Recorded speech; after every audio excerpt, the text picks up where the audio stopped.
All right, welcome back for another episode of Carnivore Trades. Today is Friday, August 4th, 2023.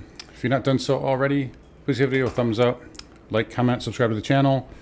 Come find me on carnivoretrades.com for swing trading alerts and analysis. Anyways, let's get into it today. So, markets here today down about 0.5% here. We got about 15 minutes left until the bell.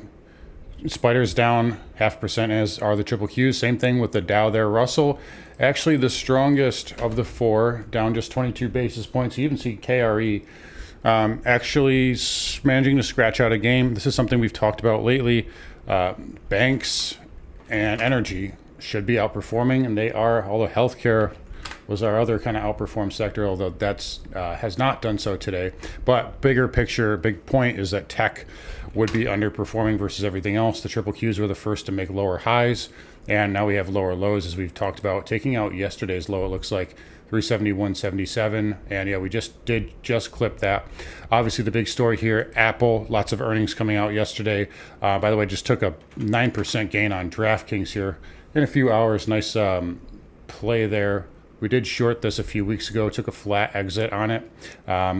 Reevaluated it post earnings, got a nice little gain on that. Love when you get nice 9% in a few hours there. But as far as earnings, Apple, obviously the big story. I mean, kind of chart speaks for itself there. This trend line has literally been since the low, like the actual low. It's very rare you get the trend line. Usually when you get a major trend line, it's like off of the first pivot. So even kind of looking at the spiders, well, he actually had it there too, but either way, or I should say like the triple Qs here. Here's a good example. So here's your pivot low. We never took out that low, and then there's where the trend line kind of starts. But Apple having it all the way from the bottom, that's a slice there. So 4.6% is massive for a company like Apple, for a $3 trillion, well, it's probably like $2.7 trillion now. 100 million shares there on Apple. Take a look at the weekly. Pretty good slice. 1, 2, 3, 4, 5, 6 weeks of price action wiped out today. So that should probably want 179. There's your previous all-time high, and it's going to close below that, it looks like. So 179 right there, 20-week moving average. It is parallel to price though, so I wouldn't expect it to be major support. It can be. It doesn't mean it can't hold, but it's parallel to price. So generally, I don't consider that major. Take a look at the monthly too, and this is what I've been talking about this whole bull run. We didn't build any damn support this whole move here. On like any of these big tech names, like Meta. Let me look at that. Look how ridiculous. So if this ever, if you get any sort of volatility, this can come right back down as fast as it came up. Netflix kind of built a little bit. Tesla did a little bit here, but some of these, Microsoft, Nvidia, there is no support here. So these things can come down quickly, and we're seeing that start to, potentially start to unravel already. But I'd say 179 or so is good support for Apple. Amazon really doing the job holding up the market, although it did just break the low of the day. Now starting to show some weakness. That's coming down there on 133 million, looks like 138 million. But it is still well in the green. And again, this was a laggard, right? This is one of the few big tech names that wasn't really, it rallied off the lows, but it didn't have those ridiculous gains like some of the other ones did. But Amazon still holding up the market. If Amazon was flat right now, this market would be in major trouble. We'd be down, at least 2% here on the spiders, with Apple down as much as it is. So big tech earnings out of the way here. And again, looks like kind of a sell the news for the most part here. Again, Apple and Amazon and Google were kind of the ones that did have favorable earnings reactions, but they ran up the least, right? So that does make a little bit of sense, less of that kind of priced in. And again, it does look like we're starting to see a rotation out of tech and again into energy. Take a look at Crude here, up another 1.3. It's not going to get above the weekly levels. It's very close though. It was at one point. So here we are. There's 82.72 and then 83.53. We get a weekly close, especially above 83.53. There's some big problems for everybody. But right now, it's trying to hold that area. It's a little short-term extended. But Crude is holding up really well. This is going to account for a lot of the CPI next month. So I think markets finally starting to look at some of this stuff and say, okay, well, AI is great, but reality is also important as well. And the reality right now is that these valuations are out of control. The market's out of control, and there's massive amounts of headwinds coming on. So Specifically rate height lag effects, seasonality, recession, inflation. You can take your pick basically. But either way, and now there's talk of the carry trade. Crude does have an effect on the yen, and you can see what happened when we just talked about it, when it was just talked about last week. So again, markets here under pressure. We'll take it level by level. At this point, we're looking for probably about 444 on the spiders.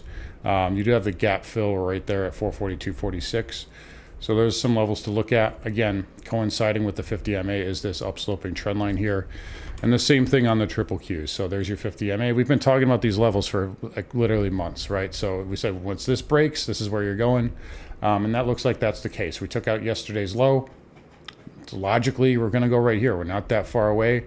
You got a gap fill at 368.17. Where's the 50 MA going to be Monday or Tuesday? Probably about 367, right? So, right in this wheelhouse of this level, that's where I'd expect a bounce. But again, we talked about this with the Qs. They made lower highs before everything else, and that came as expected. Now 380 is going to be a level if we do bounce up there and tag that. That's going to be a big point of control. Right now, you have a 20 MA rejection, a test and 20 MA rejection. Speaking of moving average tests, look at the VIX here. I talked about this last week. I said the VIX looks like it's coiling up for a pop here. We could get some volatility before Apple, Amazon, and we did. 50 MA retest and big move there on the VIX. This does have still a lot of resistance up here at 16.17, but this has a look here like there's something around the corner that's not just recession, not just inflation, not just, take your pick, garden variety stuff. I think there's something else bigger around the corner here. The market may not be, maybe smart money knows about, but the broad markets don't know about. But anyways, those are the levels we're watching. And again, Russell 2000 holding up okay, still holding onto that 20 MA. So it looks like, maybe they'll save it here by the end of the day. You see the IWM there, 191.37. 191.16 is where we currently are. Maybe it'll close below it. I don't know. We got about 8 minutes left. Either way, you really kind of need to close below this pivot to do any real daily chart technical damage. In fact, 193.49 is your daily inside bar low. So we're right in that area. 49, we'll get that exact. So below that would do a little bit of damage there on the daily. But again, it's still holding up the best. And believe it or not, right now, this can still pump up to 200. But we'll see how that goes out here. We did have, basically an engulfing reversal this week. But Russell's still holding up better than everything else other than the Dow. Dow testing the 20 moving average. So now you've got, you can't really say you have lower highs and lower lows, but we could come down and make a lower high next week. And then that would give you that setup there because we did have an outside move on Tuesday. But we did take out this pivot. Dow's holding up the best. That's to be expected when you have volatility. The 30 blue chip stock should be holding up better. But again, you lose this level here, probably down to 343, 345 on the DIA. Semiconductors holding up okay. So you were up, or actually just fractionally lower here. AMD's having a decent day. NVIDIA's having a decent day as well. So that's also kind of helping out the market there. Qualcomm did bounce back a little bit after yesterday's earnings, so that's getting a little bit of a bid. Again, remember we did break this trend line here on the SMH finally.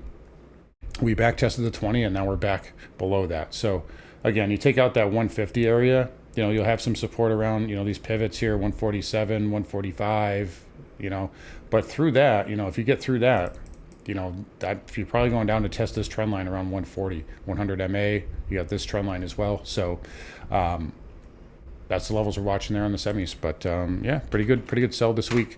IGV, that should have some pretty good support at the 50 moving average. In fact, if we gap down Monday, that might even be a quick play for a bounce. But right now, IGV down 1.18%, and that's despite Cloudflare and Atlassian having really favorable earnings reactions here. A lot of that has to do with Microsoft kind of gapping, crapping. Obviously, Microsoft makes up a big chunk of the IGV there. This is, by the way, too, Microsoft weekly big tail candle there, and monthly big tail candle as well. So that may have topped out already, but either way, IGV watch that 50 MA Monday. That's the kind of the point of interest. Dow Transport's finally coming back in again as well. Still not below yesterday's low and still not below this green bar low. So this does tell me there's a chance the markets could hold up a little bit. Maybe we even have one more little pop, one more bid in the market here. But again, like I said yesterday, we're definitely seeing signs of distribution, right? Volume on the spiders today, not crazy. We're not even going to finish with 90 million, looks like. But triple Qs here, that's 4 days in a row, five days in the last couple weeks that we're going to be above, significantly above average on sell days. So we're definitely seeing some distribution. But transports are an important industry group. They do, tell the future a lot. Obviously, we kind of broke that steep uptrend there, but until you take out that green bar, it's still technically safe. If it does correct, we'll look at 15.5, 15.6, as I've said previously. All right, over to bonds. So this is, yesterday I talked about this.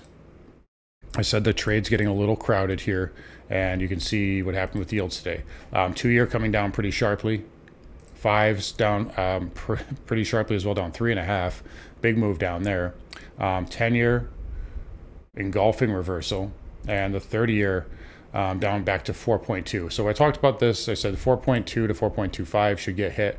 We obviously exceeded that even today, this morning, and now we're coming back. So it did hit resistance. We should pull back. The trade's a little crowded to the long side. However, there is still higher floors in yields. So even if they come back in, I'm not expecting a huge, people are talking about rates going back to zero. I'm not in that camp. So that's just where I stand on that. But they did come back in a little bit today. Is it just a short covering, short squeeze? Or is it something more? Because, right, specifically the long bond, that's the flight to safety, right?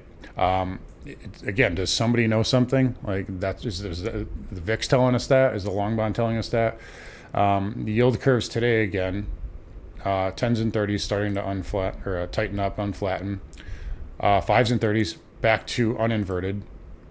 3-month and 10-year right back down. And then 2s and 10s kind of stalling out. So yield curve's not telling us a ton just yet, but watch the bond market very closely because there's something going on here. All right, housing XHB still green. Big surprise there. That's still holding up. Until that maybe that's the real sell signal when these things finally die. When XHB and ITB finally die, maybe that's the real sell signal here. But ITB up 1.43%. On a day where Apple's down 4.6.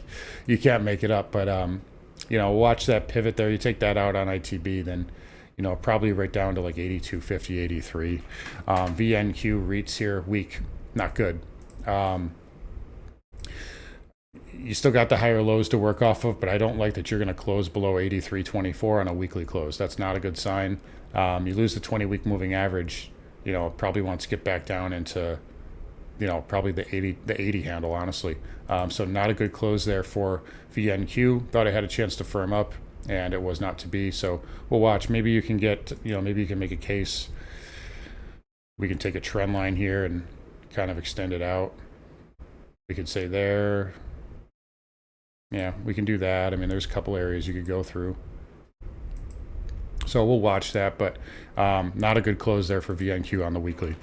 Market's set to close here pretty shortly. XLF down 40 basis points. Nothing crazy, though. That can still get to 36.25. KRE, this pattern looks really good. Again, go figure KRE. That's the powerhouse today versus, Apple getting puked. KVE still holding up. Those price targets, 55 and 45, are still on the table. Broker dealers did get hit pretty hard. But again, still above trend. And this could just be a pullback pattern for one more pop there in XBD.